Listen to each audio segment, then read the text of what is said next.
Welcome into College Football Smothered and Covered. My name is Barrett Salee. I appreciate you checking out the show. A reminder, please subscribe and share if you haven't already. Let's be honest, if you're doing the podcast thing, you probably already know how to do that, but your friends and family, they might not. So feel free to share this. Hey, you know what? Write a review, positive or negative. I don't really care either way, especially if it's negative. I enjoy constructive criticism. I want to know what I can do to make this show, what the crew here at Smothered and Covered can do to make this show better, because you deserve it. As college football fans, you deserve all the coverage that you can possibly have. And that's what we'll provide on the Believe Network. I want you to go listen to Pate and Pikel and Staples and everybody else, because there are going to be things that you like that I say. You might not like what I say, but you deserve all of the options, and you need to consume all of the options, because we are here to provide you college football content, unlike those other networks who, let's just say, argue about MJ and Kobe Bryant and LeBron James and all that stuff. College football is 24/7, 365, and that's what we're here to do for you. Have a treat today. West Virginia coach Neal Brown, a guy I've known for a very long time, a guy who was successful at Troy, goes to West Virginia, hits the reset button last year. Bam, a 9-win season.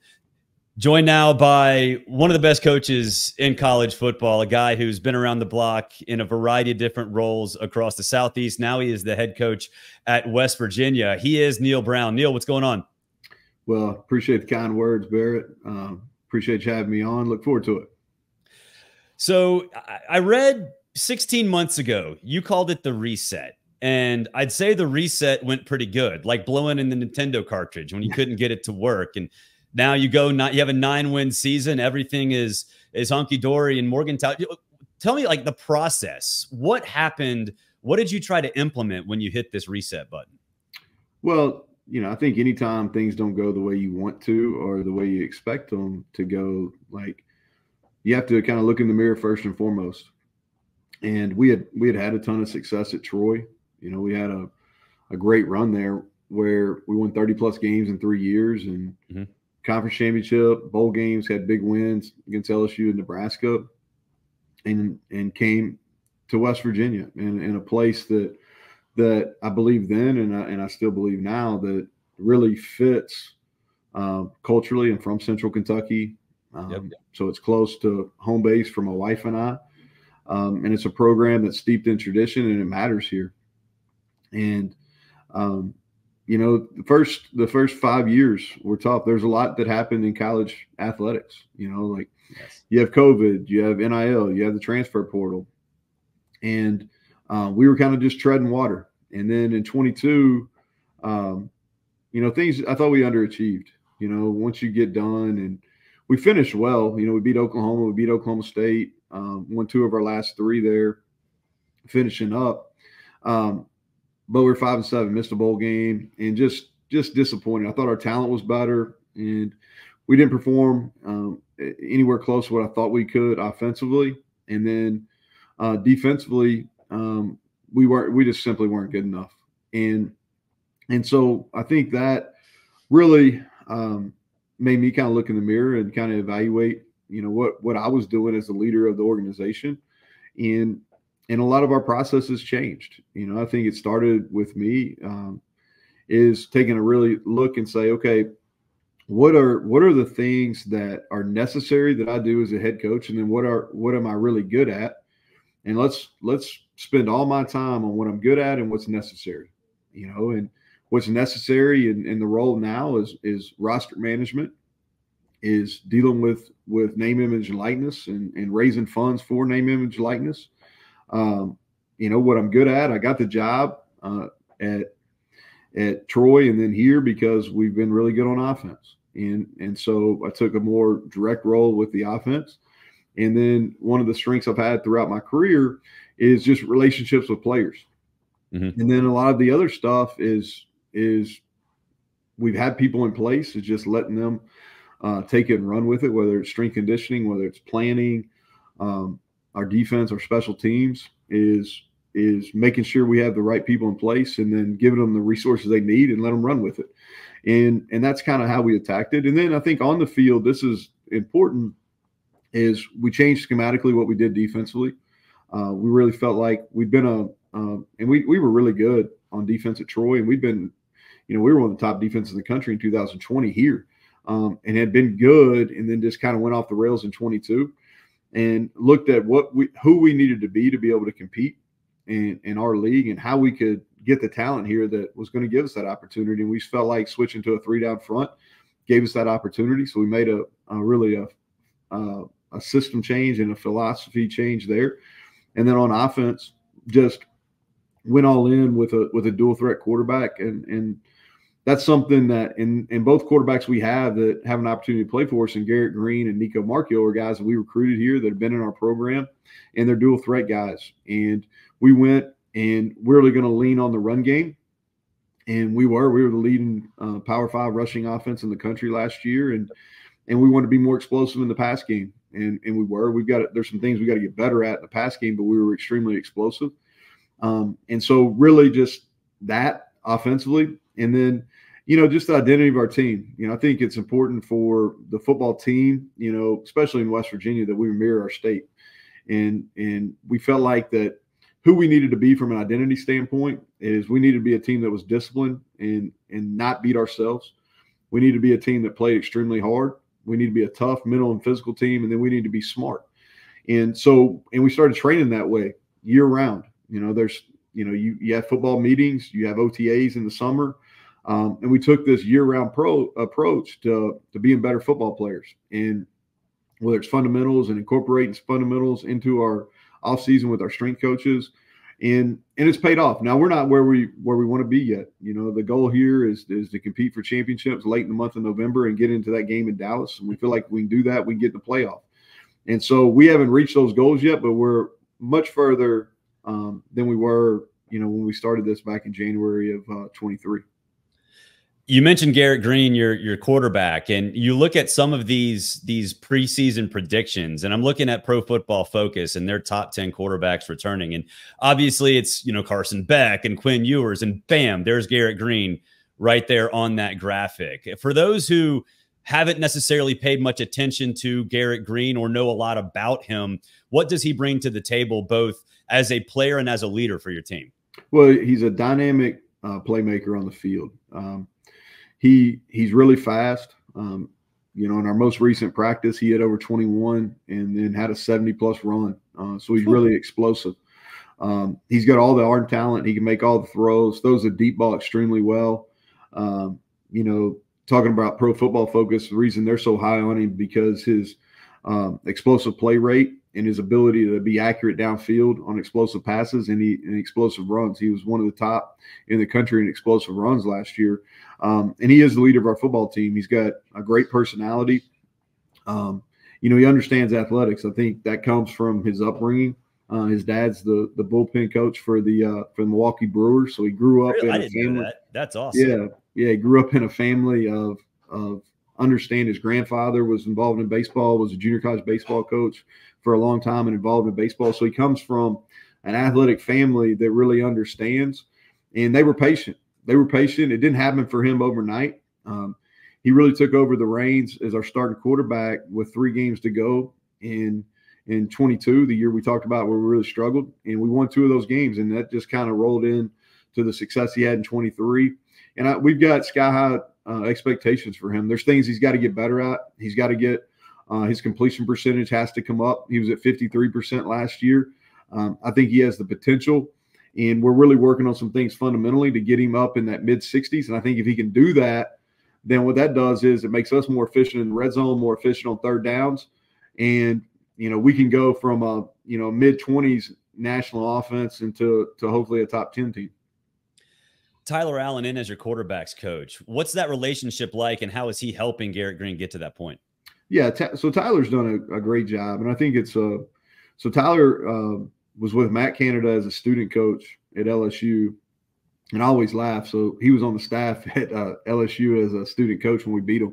So I was like, well, you can't beat us, join us, right? And so he came the next year as a GA for us at Troy, was there, and then came with us here to West Virginia, and then had an opportunity to be the quarterback's coach at Jacksonville State, and then came back as an analyst to us.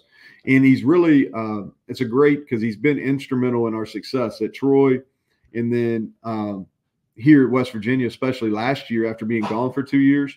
He came back and really helped our developing quarterbacks. Like, he was here in 22, and where Garrett and Nico were both in the really developmental stage, and he played some real key role behind the scenes. And then last year in that analyst role really helped both those guys continue their progression. And then when Sean Reagan, who did a great job here, he left and went to be the offensive coordinator, and it's time for him to be a play caller, and he'll do a great job at Troy. So I'm excited about him. But Tyler's really stepped into that role. It's been a seamless transition. He's making a difference not only with the quarterbacks, but also in recruiting. So really for a young coach that's kind of paid his dues, he's going to make a big impact here. Is it fair to say, I mean, you're known for your offense, and obviously Garrett Greene's doing what he's doing and still building, but is it fair to say that the heart and soul of your offense is your offensive line? I mean, you look at your stats, only 10 sacks given up last year. I don't care who you are. I don't care what team you're playing, what conference you're playing, and that is impressive.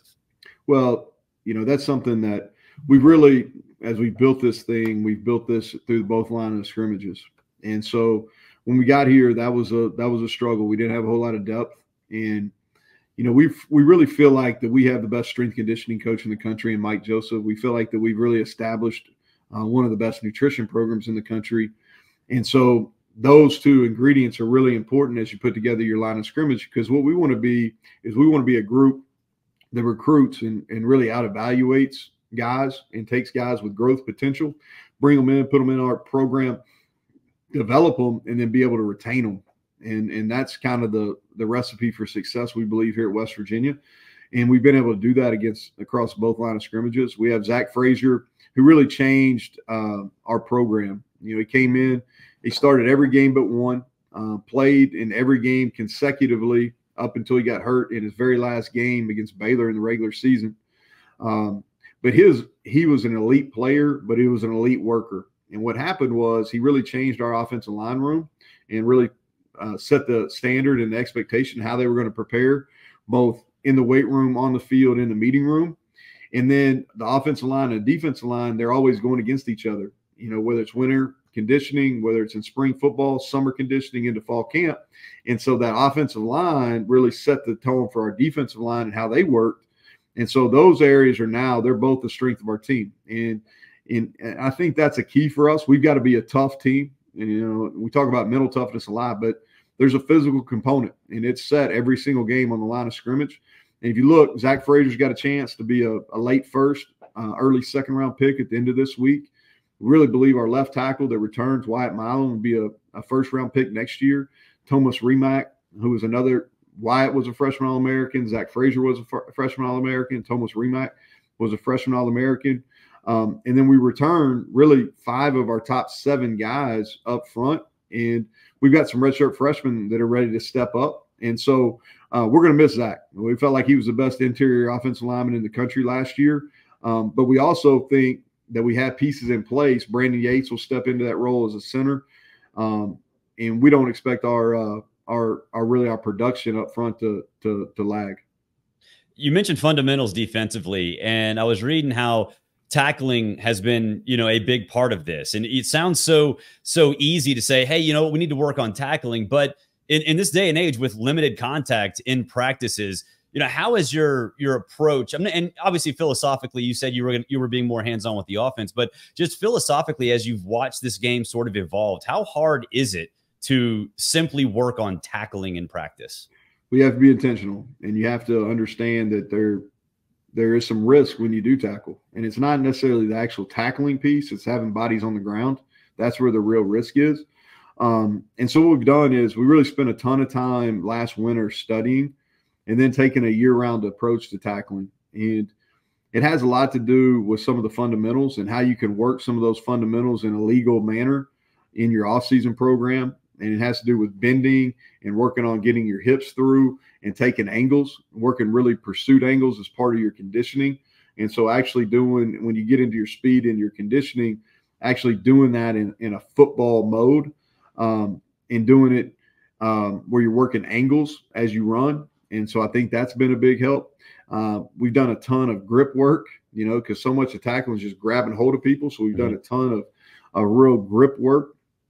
And then what we try to do is every day in the spring, every day in fall camp, is we do some kind of body on body work, and not necessarily taking them to the ground all the time, but we're working body on body. We use the track mats a lot. You know, the mats you see in the long jump pits, and the high jump, or not long jump, but the high jump pits, is so you protect the guys on that.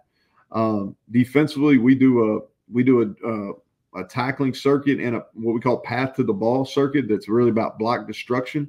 We do that every day in fall camp. We do it every day in spring football. We do it 2 days a week during the season. We tackle probably more than most within spring practice and within fall camp. We abide by the rules, but when they allow us to tackle, we do that. It's one of those skills you have to work on it, and you have to be committed. In my opinion, you have to be committed to it year round. And then we do some good on good tackling drills where they're safe, but in a small condensed area. Offensive players have to learn how to run with the ball in their hands, and then defensive players have to understand how to make the tackle and where their help's coming from. And then special teams, we've taken a really team-wide approach where we do tackling drills. And so all that together, it's kind of, and we talk about it. We talk about it a lot. You know, we've got different stats we look at and things like that. So by no means have we arrived. You know, I think we were a better tackling team last year, but we have to continue, especially in one-on-one situations. That's a point of emphasis for us as we head into 24. So you're wrapping up spring practice this week with the spring game on Saturday. Is there one player or a couple players that have stood out this spring that maybe you weren't expecting to be, as big of a surprise as they are? Yeah, I think, we'll start on the defensive side. Garnett Hollis, who's a transfer from Northwestern, corner. Been really impressed with him. I think he's a draft guy next year. I think he'll make a big impact on our team and in our conference. I think that Aubrey Burks, we've moved him around. He's a guy that's played a lot of football here and has graded out well. We're moving him around, getting some position flexibility. I really feel like our linebackers, Trey Lathan, Ben Cutter, Josiah Trotter, who's a redshirt freshman, that's going to be a real strength of our team. And then Sean Martin on defense is another guy. He's a D lineman, played a lot of football here. He's 6'5", 295, and it's starting to click for him. And I think he's really not only turned into a really good Big 12 player, but a kid that's going to go early in the draft next year. And then offensively, Jaheim White's picking up right where he left off is a guy that's made a bunch of plays. Nico Marchio, who's our second quarterback, he's made a lot of progress. And then Garrett has really improved. So those are some guys. I like our young receiver core. They played a lot as freshmen and first-year players. Preston Fox is probably the guy that's had the best spring of those guys. But I like that group and what they're giving us right now. You're getting tablets and helmet communication. And I've always been of the opinion, look, guys, if we can get D3 to have instant replay, we can get 20 tablets on the sideline. It's really, iPads are not that expensive. But how have you changed your approach knowing that first this was a possibility and now it seems like it's reality? Yeah, so I think much needed. This has been a long time coming. I think the more that we can make, off the field, our game is becoming more and more like the NFL, which you can argue back and forth whether that's good or bad. I'm a guy that I just want to know the rules and let's play by them. Okay. But on the field, our game should mirror the NFL. For the casual fan, they shouldn't be able to turn a game on Saturday and Sunday, and the rules should be the same. This is my opinion. So even the 2-minute warning, I think, is a positive for our game. The helmet, the player or the coach to player communication is a real positive. Everybody talks about it from the offensive end. I think really the biggest benefit is going to be defensively, because motions, shifts, adjust, those things, the defensive coach is now going to be able to talk to, whether it's your safety or your linebacker, who's ever wearing that communication device, and you'll be able to get set. So in tempo, you'll be able to get your tempo calls in, I think faster. Offensively, that's something that's been a point of emphasis for us. We've been playing with a bunch of different ideas. It's been trial and error. Good thing for us is we've used it the last 2 springs, and then we used it in the bowl game. Really? And so we've got some experience using that. But I think there's going to be some new and different things. We're trying to be innovative in how we're going to approach it. And then on the tablets, it's really getting used to them. We haven't used them this spring. We're going to get really into it in fall camp. We used them in our bowl game, and they're helpful. They're definitely helpful. You know, again, I'm not sure that doesn't help the defense more because it gives you an idea of kind of how the offense is going to attack, and it allows you to counter. And so offensively, I think you may need to carry more plays and some things like that into a game. But I think they're positive. There's no reason why we shouldn't use technology in our game. 100% agree. So we're in the middle of the transfer portal. I really appreciate you taking the time in the middle of portal season. Is there somebody in your office right now just clicking F5 on a computer, hitting refresh to see if somebody's jumped in? Yeah. So for us, you know, the biggest priority for us is holding on to the guys that we need to hold on to. And I don't expect us to be 100%. But the guys that can really help us, you know, that's what we want. That's our focus in the portal right now. It's just retention. And then there's some pieces that, you know, there may be a couple pieces we need to add. And yeah, and we have a high school recruiting department and we have a scouting department, and they both work together with our GM putting together our roster. And so your roster is always moving. You're always trying to make it better. And for sure, you know, those guys are down in that room right now, trying to figure out how we can get better. Is there, I'm going to put a hypothetical out there. Let's just say you don't have a quarterback, and last year Caleb Williams decides to jump in after winning the Heisman. Like, what would the process be like if there's somebody like that out of nowhere that you weren't expecting to jump in? Well, I think it depends. There's different layers to this, right? And I think it's no different when you're looking for a house. Some people can afford, you know, the waterfront with 10,000 square feet, and some people can't. You know, you're trying to figure out the 2-bedroom. You know, like, and I think there's a lot in the middle. And so I think a lot of it just depends on what's out there, who can afford. You know, and then what are you exactly looking for? You know, are you looking for a starter? Are you looking for a key backup? You know, there's a lot of people don't think about this is like, how does it work in your locker room? You know, because no different than, you know, I think about in baseball, you know, like last year, the Dodgers had the best payroll, right? You're in baseball right now. You know, the Dodgers, did they win the World Series? And it's no. All right. Well, why? Well, some of it's injury, some of it's execution, but, you know, some of it, I don't know that. I don't follow them. But there may have been some chemistry issues, right?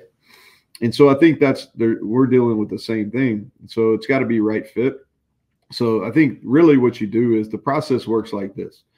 They go in the portal, you evaluate them. There's different video software, you evaluate them. If you have a previous relationship, it's much easier. Or if you have a relationship with the people that are surrounding them, it's easier. But you evaluate them and you do it off athleticism, you know, based off their ability to play the game of football first. You make sure that academically, and that's usually a quick transition. And the third thing is you want to make sure that they're going to be a character fit for what you're looking for. And you got to make those determinations really, really fast. You know, it's a little different than high school recruiting because it's usually a 2-year process. This thing's speed dating. And and so you just got to understand you're going to have some misses there.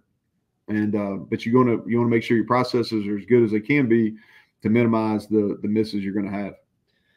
Neal, last thing, and this is sort of people our age. You're roughly the same age as I am, and I don't know if you played the video game. If you did, what team did you lead to national success? You talking about the EA Sports game? Yes. I'm an awful video game guy. I just remember when I was on the game, man, I thought that was the coolest thing ever. So that was the only time that I ever played the game I was actually on it. Really? And I was terrible. But I was like, all right, because I was obviously in college, and hey man, you get on the game and everybody's like playing it. And it was my first, I can't remember, it might have been it must have been my redshirt sophomore year, I think. But I was on it and I can just remember like, oh, okay. The white guy wearing 7, man, that's cool. That's me. You know what I mean? And I'm sure my speed was way off. Like it was way slow. And no, it's but I was never much of a gamer, which I wish I think there's some good and some bad in that. But I do remember that feeling in college. That's pretty cool. And now they get paid for it. So it's a step in a direction that I think a lot of us who have been around, you know, sort of this entire sport thought that should have been the case for a long time. Neal, appreciate you hopping on. Yeah, Barrett, appreciate what you do for our sport. Appreciate Neal Brown hopping on. Very interested to learn about West Virginia because that's a team that I think can contend in the new look Big 12. Appreciate you guys checking out the show. Reminder, spread it around. Spread it to your friends and family. Let people know how they can watch. Write a review, positive or negative. I prefer positive or negative either way. If it's just in the middle, yeah, whatever. That's fine too. Until next time, enjoy your day. Make it a great day, and we'll see you next time.